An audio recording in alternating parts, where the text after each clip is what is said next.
Bapak Ibu yang kekasih dalam Yesus Kristus, selamat pagi dan selamat beribadah di hari Minggu 16 sesudah Pentakosta. Kiranya ibadah yang kita lakukan saat ini berkenan di hadapan Tuhan dan kita diberkati oleh-Nya. Pemberita firman pada ibadah ini adalah Pendeta Domidoyo M. Ratupenu. Jemaat, marilah berdiri, kita memuji Tuhan, memuliakan Tuhan dalam persekutuan beribadah saat ini.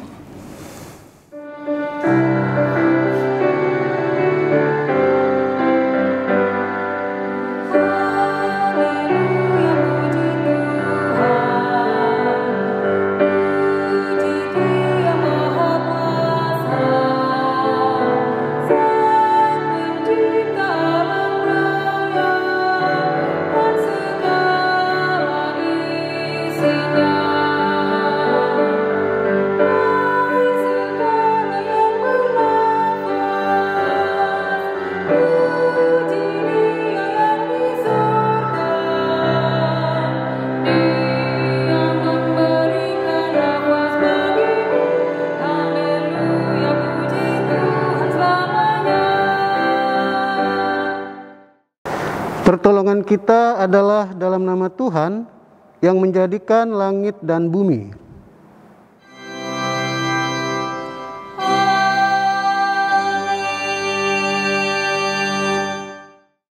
Nas pembimbing pada hari ini terambil dari Mazmur 119 ayat 66.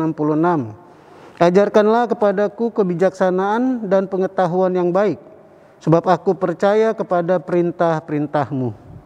Kasih karunia dan damai sejahtera dari Allah Bapa dan Kristus Yesus Juru Selamat kita menyertai kamu. Dan menyertaimu juga.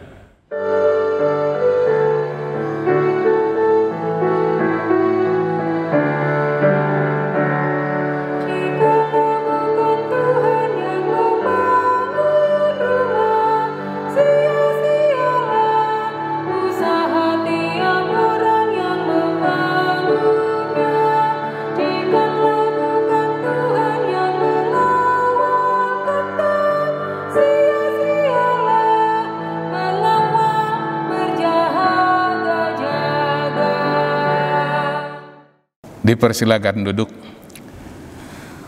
Dengan rasa sesal dan malu dan dengan kerendahan hati, marilah mengaku akan dosa-dosa kita.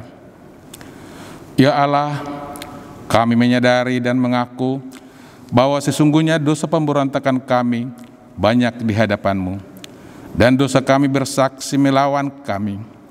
Sungguh kami menyadari pemberontakan kami dan mengenal segala kejahatan kami. Kami telah memberontak dan mungkir terhadap Tuhan, berbalik dari mengikuti Allah kami. Kami merencangkan berbagai pemerasan dan penyelewengan. Hati kami mengandung dusta dan melahirkannya dalam kata-kata.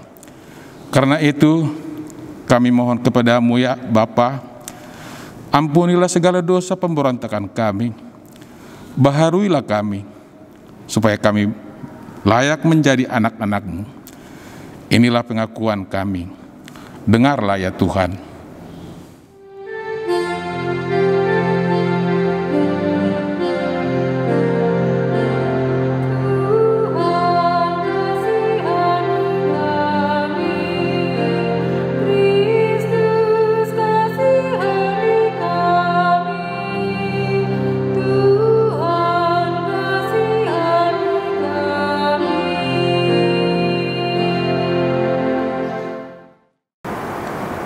Kepada setiap orang yang telah mengaku dosa dan bertobat, disampaikan berita anugerah pengampunan seperti tertulis dalam Efesus pasal 2, ayat 8 yang menyatakan,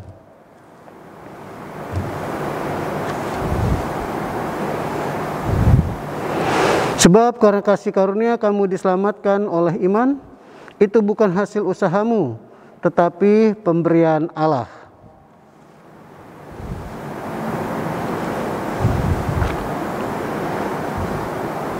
Berdasarkan firman Tuhan ini, sebagai pelayan Yesus Kristus kami memberitakan bahwa pengampunan dosa telah berlaku dalam nama Bapa dan Anak dan Roh Kudus. Syukur kepada Tuhan. Amin.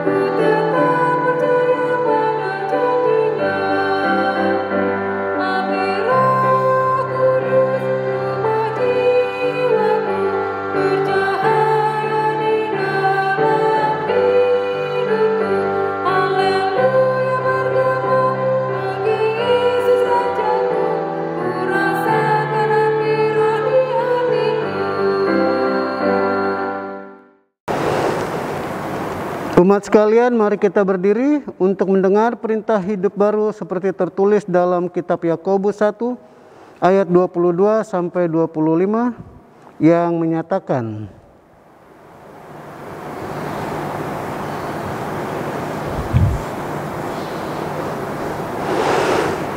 tetapi hendaklah kamu menjadi pelaku firman dan bukan hanya pendengar saja, sebab jika tidak demikian kamu menipu diri sendiri. Sebab jika seorang hanya mendengar firman saja dan tidak melakukannya, ia adalah seumpama seorang yang sedang mengamat-amati mukanya yang sebenarnya di depan cermin. Baru saja ia memandang dirinya, ia sudah pergi, atau ia segera lupa bagaimana rupanya. Tetapi barang siapa meneliti hukum yang sempurna, yaitu hukum yang memerdekakan orang, dan ia bertekun di dalamnya, jadi bukan hanya mendengar untuk melupakannya, tetapi sungguh-sungguh melakukannya, ia akan berbahagia oleh perbuatannya.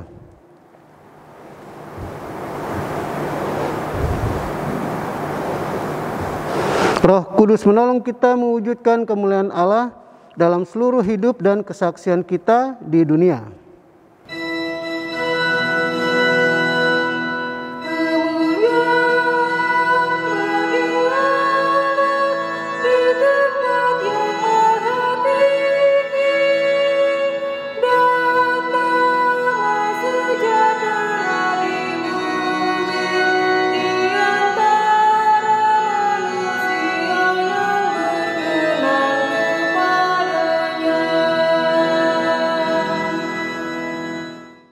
Umat sekalian, mari kita berdoa mohon bimbingan roh. Ya Tuhan, tuntunlah kami dengan Roh Kudus-Mu di dalam kami membaca, mendengar dan merenungkan firman Tuhan pada saat ini, agar kami terus bertumbuh di dalam iman percaya kepadamu dan melakukannya dalam kehidupan kami setiap hari. Amin. Umat sekalian, marilah berdiri untuk mendengar firman Tuhan yang dibacakan dari Alkitab. Haleluya. Haleluya, haleluya, haleluya.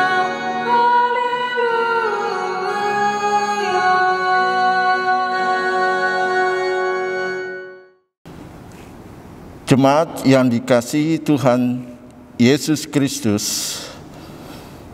pembacaan Alkitab hari ini dari Mazmur pasalnya 127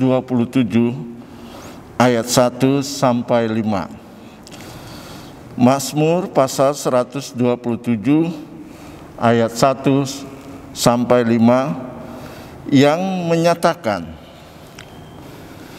nyanyian Ziarah Salomo. Jikalau bukan Tuhan yang membangun rumah, sia-sialah usaha orang yang membangunnya. Jikalau bukan Tuhan yang mengawal kota, sia-sialah pengawal berjaga-jaga.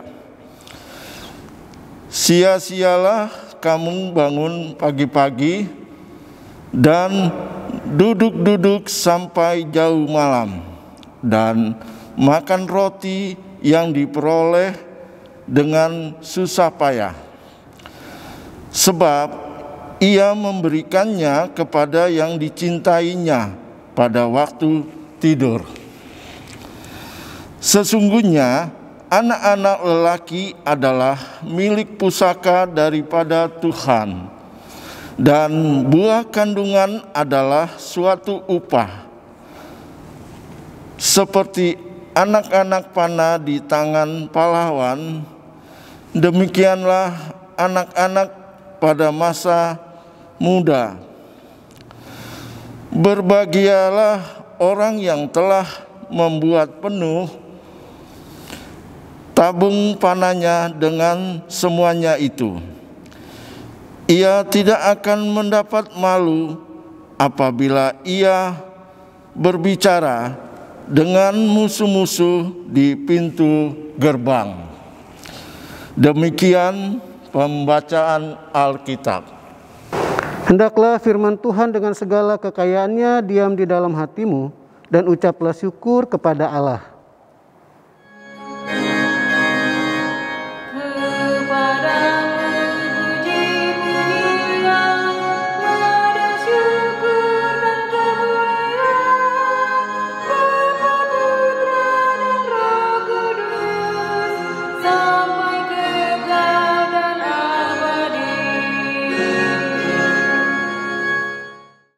Ibu bapak, saudara-saudari yang dikasihi oleh Tuhan Yesus, menarik kalau kita membaca kitab Mazmur tadi, di mana kita tahu bahwa Mazmur 127 ini menurut banyak ahli ditulis oleh Salomo. Yang menarik adalah bahwa kita tahu sekali Salomo adalah seorang raja yang sangat kaya. Orang yang memiliki harta benda yang luar biasa. Dia juga memiliki banyak sekali budak. Dan bahkan kita tahu dia memiliki banyak istri atau selir. Dan dalam seluruh kekayaan dan kekuasaan yang dimiliki oleh Salomo, dia belajar, dia berusaha sedemikian rupa untuk merenungkan dan merefleksikan pengalaman iman dia selama hidupnya. Jadi Mazmur 127 ini adalah sebuah refleksi Salomo atas hidupnya. Sekali lagi seperti tadi saya katakan bahwa Salomo adalah orang yang memiliki begitu banyak kekayaan dan kekuasaan serta jabatan sebagai seorang raja yang tidak ada tandingnya pada saat itu. Tetapi sekalipun memiliki begitu banyak dan melimpah kekayaan, tapi Salomo melihat dan merefleksikan bahwa tanpa penyertaan Tuhan, tanpa bimbingan Tuhan, maka semua yang ia punya akan menjadi sia-sia belaka. Pada ayat pertama dikatakan, jika bukan Tuhan yang membangun rumah, sia-sialah usaha orang yang membangunnya. Perkataan jikalau di sini artinya tanpa yang satu ini, maka semua yang ada tidak ada gunanya apa-apa. Sebagai contoh, misalnya saya berikan satu ilustrasi. Dalam satu rapat Dewan Guru untuk memutuskan seseorang ini naik kelas atau tidak, hampir semua para guru misalnya memutuskan agar anak ini tidak naik kelas. Kenapa tidak naik kelas? Karena pertama memang secara akademik minim sekali. Lalu ditambah lagi dengan perilakunya yang memang tidak menyenangkan. Bukan saja tidak menyenangkan guru-gurunya, tetapi juga tidak menyenangkan rekan-rekannya. Dan oleh sebab itu, hampir semua, boleh dikatakan 99% memberikan masukan kepada wali kelasnya untuk membuat dia tidak naik kelas. Tetapi karena wali kelasnya tahu sekali anak ini, paham sekali situasinya, dan bahkan tahu situasi keluarganya, Wali kelas ini berusaha sedemikian rupa untuk mempertahankan agar anak ini menjadi naik kelas dengan berbagai pertimbangan, alasan, dan argumentasi. Akhirnya, walaupun ada 99% Dewan Guru menyatakan tidak naik kelas, tapi wali kelas itu memperjuangkannya, dan akhirnya keputusan ada di tangan wali kelas yang hanya satu orang itu. Artinya, ibu bapak, saudara-saudari yang dikasihi oleh Tuhan Yesus, perkataan jikalau bukan Tuhan yang membangun rumah, sia-sialah orang yang membangunnya adalah sebuah ilustrasi, sebuah refleksi yang mengatakan bahwa kita semua bisa membangun. Kita semua bisa menata. Kita semua bisa merencanakan perencanaan hidup dan masa depan kita. Tetapi sekali lagi, jika bukan Tuhan, maka semua perencanaan hidup kita menjadi sia-sia belaka. Pernyataan jikalau bukan Tuhan yang membangun rumah bukanlah sebuah pernyataan pasrah, bukan. Seperti yang seringkali dipikirkan dan dihayati oleh banyak orang. Pernyataan jikalau Tuhan yang membangun rumah bukan berarti kita tidak melakukan apa-apa. Tetapi pernyataan ini adalah ada usaha keras dari kita, ada kerja keras dari kita. Ada sebuah perencanaan yang luar biasa. Tapi seluruh kerja keras dan perencanaan itu harus menjadi juga perencanaan Tuhan. Artinya Tuhanlah yang diandalkan oleh Salomo. Tuhanlah menjadi segala-galanya bagi Salomo. Seluruh kekayaan dan kekuasaan yang dia punya menjadi sia-sia tanpa Tuhan. Bagi Salomo, Tuhan adalah segala-galanya dalam kehidupannya. Kekuasaan dan kekayaan yang dia punya bukan apa-apa. Dan di sini kita melihat ibu bapak yang dikasihi oleh Tuhan Yesus, Salomo mengajarkan kita bahwa kita diajak untuk tidak menjadikan kekayaan, kekuasaan, dan segala-galanya itu menjadi tujuan hidup kita. Tetapi memuliakan Tuhan, menjadikan Tuhan sebagai dasar hidup adalah tujuan yang utama. Dan hanya dengan menjadikan Tuhan sebagai dasar hidup, maka seluruh penataan kehidupan kita itu akan menjadi berkat. Dalam situasi kita menghadapi COVID-19, betul kita harus mengikuti protokol COVID-19. Kita harus menjaga jarak fisik dan jarak sosial. Tetapi yang terpenting juga, kita tidak boleh menjaga jarak fisik dan jarak sosial dengan Tuhan. Kita harus tetap intim dengan Tuhan. Kita harus tetap menjadikan Tuhan sebagai orang tua kita. Kita harus menjadikan Tuhan sebagai segala-galanya. Yang lain boleh dijaga jarak, tetapi Tuhan tidak bisa kita jaga jarak. Dalam konteks menghadapi COVID-19, bukan kita pasrah dalam menghadapi COVID-19 ini, tetapi dengan bergantung pada Tuhan dan mengikuti seluruh protokol penanganan COVID-19, maka hidup Anda dan saya dan bahkan hidup kita semua menjadi lebih baik dan berbahagia. Anda harus mewartakan kehidupan buat orang lain dengan mematuhi protokol COVID-19 dan mengandalkan Tuhan dalam seluruh kehidupan kita. Jikalau bukan Tuhan yang membangun rumah, sia-sialah usaha orang yang membangunnya. Jikalau bukan Tuhan yang mengawal kota, sia-sialah pengawal berjaga-jaga. Tuhan Yesus memberkati kita semua. Amin.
Umat sekalian, mari kita berdiri dan bersama-sama dengan semua orang di segala abad dan tempat kita mengucapkan pengakuan iman rasuli dengan hati dan mulut.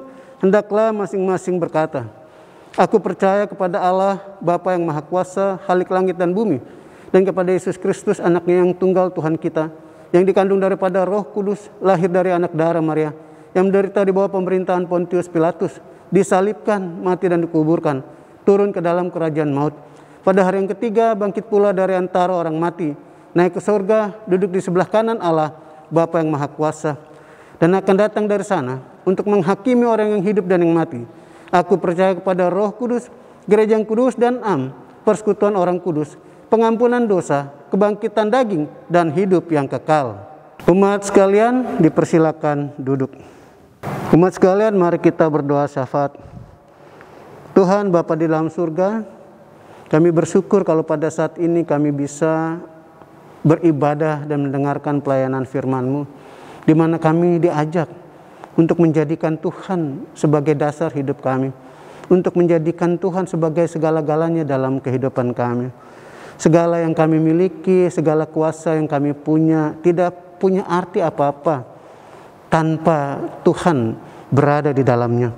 Karena itu ya Tuhan, mari ajarkan kami untuk tetap mengandalkan Tuhan dalam kami menjalani seluruh kehidupan kami. Dan ajarkan kami untuk tetap mengandalkan-Mu di dalam kami menghadapi pandemi COVID-19 yang seringkali menakutkan banyak orang. Tapi kami percaya Bapa, dengan kami terus intim dengan Tuhan dan menjadikan Tuhan sebagai dasar kehidupan kami, maka kami pasti bisa menghadapi pandemi COVID-19 ini dengan tetap mengandalkan Tuhan dan juga mematuhi protokol penanganan COVID-19. Kami juga mau berdoa buat seluruh warga jemaat Torsina di tempat ini. Berkati mereka ya Bapa dalam menghadapi persoalan hidup yang kian sulit akibat pandemi COVID-19. Tolong mereka ya Bapa dan yakinkan mereka bahwa Tuhan selalu hidup bersama-sama dengan mereka. Berkati juga pendeta yang melayani di tempat ini, pendeta Evi Peggy. Juga berkati keluarganya, berkati pendeta John yang juga melayani sebagai pelayan firman dan sakramen. Juga Engkau memberkati anak kekasih yang sangat mereka kasih. Berkati mereka semua ya Tuhan, berkati keluarga mereka dan jadikan keluarga ini sebagai teladan di tengah-tengah kehidupan jemaat, masyarakat dan bangsa. Berkati juga para presbiter yang lainnya, penatua dan diaken dan seluruh keluarganya, pengurus pelkat dan pelayan pelkat, Tuhan berkati. Dan kami percaya Bapa, ketika mereka mengandalkan Tuhan, maka mereka akan melihat kuasa Tuhan dalam kehidupan mereka.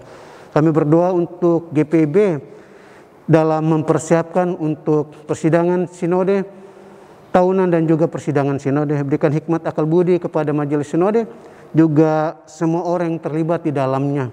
Dan kami yakin dan percaya Tuhan akan membawa terus GPIB menjadi gereja yang melayani Tuhan di tengah-tengah kehidupan yang penuh dengan ancaman ini. Kami berdoa untuk seluruh gereja yang ada di tengah dunia ini. Mampukan gereja terus mewartakan kabar sukacita Tuhan bagi dunia ini. Kami berdoa juga buat pemerintah bangsa dan negara kami, presiden, wakil presiden, para menteri, juga pejabat dan pemimpin kepala daerah di daerah-daerah yang ada di Indonesia. Berikan hikmat akal budi kepada mereka ya Tuhan, agar mereka sehati sepikir untuk mengatasi persoalan sosial, politik, keagamaan, dan juga mengatasi pandemi COVID-19 yang sangat mengancam kehidupan bersama ini. Kami percaya Bapa, kalau mereka dipilih oleh Tuhan, maka Tuhan juga akan memberikan hikmat akal budi kepada mereka, sehingga mereka bisa mengatasi persoalan pandemi COVID-19 ini. Kami mau berdoa bagi mereka yang sakit, baik di rumah maupun di rumah sakit. Mari Tuhan Kau menjamah mereka, sembuhkan mereka, dan mampukan mereka mengucap syukur atas setiap persoalan yang mereka hadapi dalam kehidupan mereka. Ya Tuhan, kami juga mau berdoa untuk masyarakat di mana kami hidup tinggal bersama-sama. Mampukan kami berelasi dengan mereka, mampukan kami membangun persaudaraan persekutuan dengan mereka, dan jadikan mereka betul-betul sebagai saudara kami, sahabat kami, yang tanpa mereka kami tidak mampu berbuat banyak dalam kehidupan ini. Akhirnya Tuhan, kami mohon Engkau mau mengampuni setiap salah dan dosa kami. Dengar seru doa kami yang selalu kami bawa hanya di dalam satu nama Tuhan kami Yesus Kristus. Ya Tuhan, dalam pengasihan-Mu kami mohon, dengarlah doa kami. Peliharalah kami dalam kasih Yesus Kristus, Tuhan dan Juru Selamat, yang telah mengajar kami berdoa. Bapa kami yang di surga, dikuduskanlah nama-Mu, datanglah kerajaan-Mu, jadilah kehendak-Mu di bumi seperti di surga. Berilah kami pada hari ini makan kami yang secukupnya, dan ampunilah kami akan segala kesalahan kami, seperti kami juga telah mengampuni orang bersalah kepada kami. Dan jangan bawa kami ke dalam pencobaan, tapi lepaskanlah kami daripada yang jahat.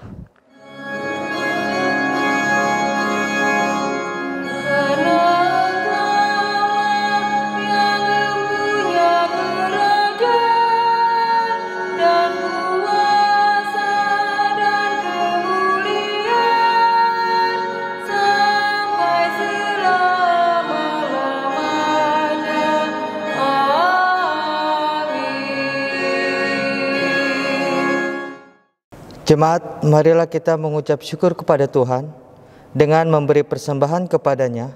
Dengarlah firman-Nya dalam 2 Korintus pasalnya yang ke-9 ayat 7 yang menyatakan, hendaklah masing-masing memberikan menurut kerelaan hatinya, jangan dengan sedih hati atau karena paksaan, sebab Allah mengasihi orang yang memberi dengan sukacita. Tuhan memberkati saudara dan persembahan saudara.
Jemaat, marilah berdiri untuk menyerahkan persembahan ini kepada Tuhan dengan doa syukur.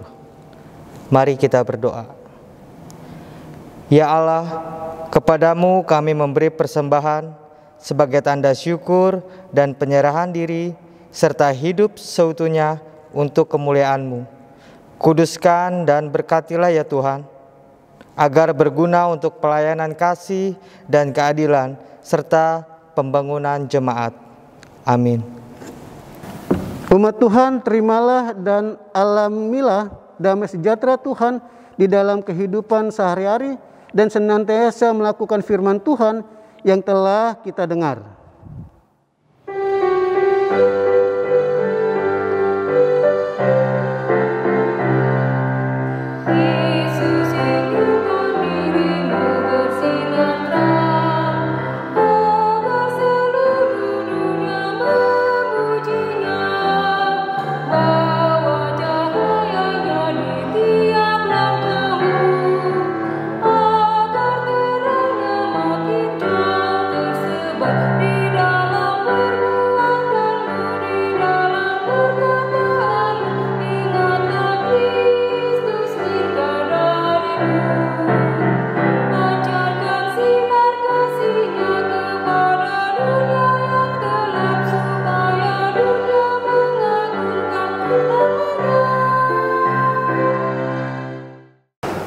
Arahkanlah hati dan pikiranmu kepada Tuhan, serta terimalah berkat-Nya. Tuhan memberkati engkau dan melindungi engkau. Tuhan menyinari engkau dengan wajah-Nya dan memberi engkau kasih karunia. Tuhan menghadapkan wajah-Nya kepadamu dan memberi engkau damai sejahtera.